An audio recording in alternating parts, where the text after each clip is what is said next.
The waiter places a filet mignon on the table. It's perfectly seared, medium rare, paired with a glass of merlot. There's live piano in the background.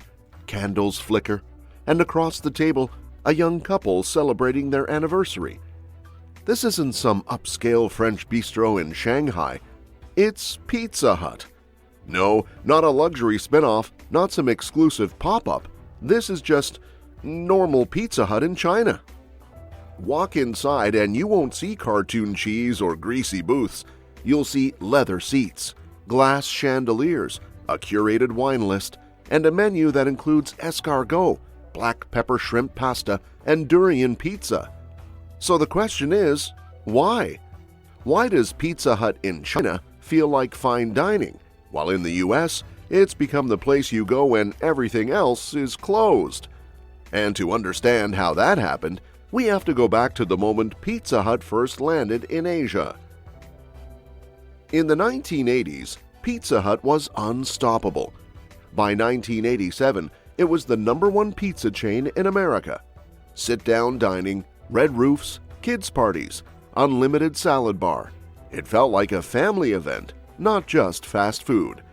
But something changed. The rise of delivery, the fall of dine-in. New competitors like Domino's took over with 30-minute promises. Pizza Hut tried to keep up, but their restaurants were built for leisure, not speed.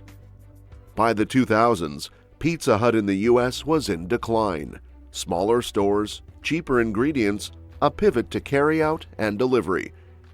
They lost their identity and became just another fast food joint with a microwave in the back. But halfway around the world, something completely different was happening.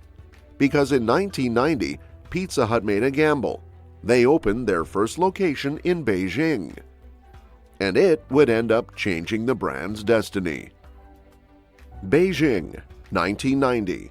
Pizza was not a thing. Most locals had never seen melted cheese. Some thought it was spoiled. Western food was exotic, mysterious, and a little intimidating. So when Pizza Hut opened its first location, they didn't market it as cheap eats. They marketed it as a luxury experience. White tablecloths, waiters in suits, menu photos with elegant descriptions. Pizza was served like steak, on wooden trays with a knife and fork. It wasn't just food, it was a cultural experience. People dressed up. They brought cameras. Going to Pizza Hut became a date night event, on par with going to a theater. And that's not an exaggeration. In the early days, the wait times were hours long. There were lines around the block. Pizza Hut didn't just introduce a food, it introduced a lifestyle. But this luxury perception wasn't just a happy accident, it was a strategy. And to understand why Pizza Hut made that call, you have to understand one thing about Chinese consumers. There's a key difference in how Chinese consumers view American brands. In the US, brands like Pizza Hut or McDonald's are seen as normal, even boring.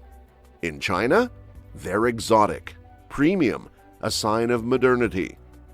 In the 90s and early 2000s, eating Western food meant you were part of the global elite.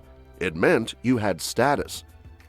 That's why Starbucks in China has huge leather chairs and glass-walled lounges, why KFC became a family celebration spot, and why Pizza Hut could charge $30 for a pizza and still have lines out the door. Chinese consumers weren't just buying a pizza, they were buying the image. The problem is, image doesn't last forever, because eventually a new generation comes along, and they don't care what a brand used to mean. By the 2010s, Pizza Hut in China had a new problem. Young Chinese diners weren't impressed by the novelty of pizza anymore. They'd grown up with it. They were bored. So the brand had to reinvent itself. That's when Pizza Hut in China made a decision that would shock American customers. They leaned into fine dining. They added wine pairings, expanded their menu to include steaks, salads, seafood, fondue. Some locations even introduced private dining rooms and live music. They turned casual pizza dinners into romantic date nights. And it worked. But that wasn't the only thing keeping them alive. Because behind all the candles and steaks, Pizza Hut had built something even more powerful. If you walk into a Pizza Hut in Shenzhen or Chengdu, you might not even recognize the menu. There's abalone soup, crayfish pasta, durian cheese pizza, mochi stuffed crust. Why? Because Pizza Hut China learned the most important rule in food marketing. Make it familiar enough to crave, but exotic enough to feel special.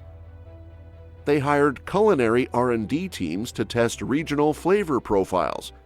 In Sichuan, there's spicy mala chicken pizza. In coastal regions, they serve squid ink spaghetti. They even designed social media dishes that photograph well, like rainbow cheese pulls and heart-shaped pizza for Valentine's Day. While U.S. menus stayed stuck in the 90s, Pizza Hut China moved at the speed of trends. But there's still one more reason why Pizza Hut became untouchable in China, and it has nothing to do with the food. Pizza Hut didn't just sell pizza in China, they sold moments. Prom proposals, graduation dinners, Instagram meetups. They tapped into lifestyle marketing in a way few fast food brands ever had. Their locations weren't just restaurants, they were experiences. And their ads didn't sell cheese, they sold the feeling of elegance, confidence, success. Compare that to the US, where Pizza Hut's biggest campaign in the last decade was bringing back the 1980s logo. In China, Pizza Hut is forward-looking, on-trend, aspirational, and in the US, it's a nostalgia act. That's not just a branding difference, it's a cultural split. Pizza Hut isn't dying, it's thriving, just not where you think. In China, it's a premium brand, a place to impress someone, a meal you remember. In America, it's mostly an app on your phone, a coupon in your mailbox. Same name, same company, two totally different strategies. One saw the winds change and evolved. The other stayed frozen in time. And if you ever want to know what the future of fast food looks like, just step inside a Pizza Hut in Beijing.